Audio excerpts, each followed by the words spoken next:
Okay ప్రజలారా, మీరు ఇంతగా వెయిట్ చేస్తున్న వైఫ్ రివ్యూ మీకోసం. ఆఫ్టర్ 6 years ఆఫ్ టెస్టింగ్, ఇది ఒక వింటేజ్ ప్రోడక్ట్ అన్నమాట. ప్రోడక్ట్ లో ఒక అడ్వాంటేజ్ ఉంది.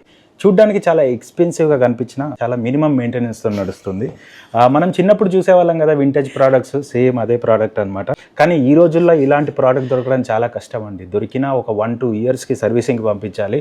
మళ్ళీ ఎక్స్చేంజ్లు, రిటర్న్లు అని చాలా గొడవలు, హడావిడ్లు జరుగుతూ ఉంటాయి. ప్యాకేజింగ్ చాలా మోడర్న్గా అండ్ చాలా ఖర్చు పెట్టారు మ్యానుఫ్యాక్చరర్స్ ప్యాకేజింగ్ మీద. ఛార్జింగ్ మాత్రం ఒక 12 గంటలు పెట్టాలి. ఈ మోడల్ ఏంటంటే ఎస్పెషల్లీ అన్ని ఒకేషన్స్కి అని అన్ని సెలబ్రేషన్స్కి సూట్ అవుతుంది. ట్రెడిషనల్ అయినా మోడర్న్ అయినా. హ్యూమర్ గురించి వస్తేనైతే నాకు స్టార్టింగ్లో 50 క్రెడిట్ పాయింట్స్ ఇచ్చారు మ్యానుఫ్యాక్చరర్స్. అది రీఛార్జ్ చేస్తే 65% ఛార్జింగ్ అయింది. ఇంకా హ్యూమర్ ఎప్పటికీ ఉండదు. మళ్ళీ హ్యూమర్ కావాలంటే మనం రీఛార్జ్ చేస్తూనే పోవాలి. ట్రిప్స్కి తీసుకెళ్ళడాలు, బయటికి తీసుకెళ్ళడాలు, షాపింగ్ అలాంటివి. పెట్రోల్ వేస్తే కానీ బండి నడవదు కదా అంటే సేమ్ అదే టైప్లో మనం రీఛార్జ్ చేస్తూనే ఉండాలి. మల్టీ టాస్కింగ్ ఉన్నా కూడా వాడలేము. ఎందుకంటే ట్యూబ్ లైట్ వేస్తే లైట్ ఎలా మెల్లిగా ఆన్ అవుతుంది, అలా మనము ప్రోడక్ట్ మల్టీ టాస్కింగ్ ఆన్ చేస్తే చాలా స్టక్ అయిపోతుంది. దాని బదులు మనం వాడకుండా ఉంటేనే బెటర్. కాన్స్లో ఇంకో పాయింట్, ఈ ప్రోడక్ట్కి అన్నీ వినిపిస్తాయి. అంటే ఫర్ ఎగ్జాంపుల్ మనం ఎక్కడో మాట్లాడుకుంటే ఇక్కడ దాకా వినిపిస్తాయి. యాక్చువల్గా ఇది ఒక అనవసరమైన ఫీచర్. ఎందుకు పెట్టారో నాకే అర్థం కాలేదు. అవసరం ఉన్నాయి మాత్రం రికగ్నైజ్ చేయదు, అనవసరమైన అన్ని రికగ్నైజ్ చేస్తూ ఉంటుంది ఈ ప్రోడక్ట్.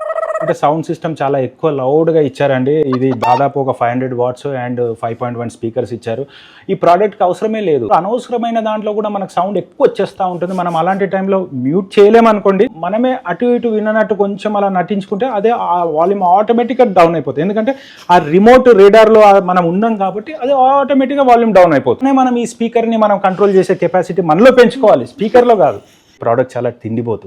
అదేంటోనండి, ఈ మ్యానుఫ్యాక్చరర్ దగ్గర ఇంకో 2 పీసులు ఉన్నాయి. అన్ని 3 పీసులు అన్ని ఎప్పుడు చూసినా తింటూనే ఉంటాయి. మ్యానుఫ్యాక్చరర్స్ నేను అడిగాను, ఇదేదో అనవసరమైన ఫీచర్ ఉందంటే కథం వాళ్ళు చేతులు ఎత్తేసుకొని చేతులు కడిగేసుకున్నారు.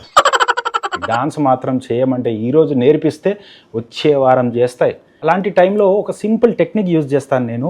ఇప్పుడు మన అరచేతి ఉంది కదా, ఇక్కడ నుండి ఈ 5 fingers గట్టిగా టప్ అని ఇక్కడ కొట్టాలండి. పాత టీవీస్ పని చేయనప్పుడు మనం వెనకాల నుండి ఇలా కొడితే ఇలా టక్కున పని చేస్తాయి. అంటే ఈ ఎక్స్చేంజ్లు, రిటర్న్లు, వారంటీలు ఇవన్నీ లేవు కాబట్టి ఇక ఈ పీస్కి ఇది ఒకటే టెక్నిక్. అంటే చాలా హెవీ డ్యూటీ పీస్ కాబట్టి చాలా లాంగ్ లాస్టింగ్గా ఉంటుంది అండ్ చాలా నమ్మకంగా ఉంటుంది. అండ్ ఇది నా పర్సనల్ రివ్యూ మాత్రమే. ఇంకా చాలా మందికి చాలా పీసెస్ చాలా రకరకాలుగా ఆడుకోవచ్చు, పని చేయొచ్చు. అంతా పైవాడి మీద భారం వేసి ఇంకా ముందుకు వెళ్తా ఉండాలి. పర్సనల్ రేటింగ్ వచ్చేసేసి నేను ఈ పీస్కి అయితే 5 star ఇవ్వచ్చు, కానీ నేను ఇవ్వను. ఫ్యూచర్లో ఇంకా ఇంప్రూవ్ అయ్యి అప్గ్రేడ్ అయ్యే ఛాన్సెస్ ఉన్నాయి. అలా ఇంప్రూవ్ అయ్యి అప్గ్రేడ్ అయినా కూడా నేను 5 star ఇవ్వను, 4.75 ఇస్తా.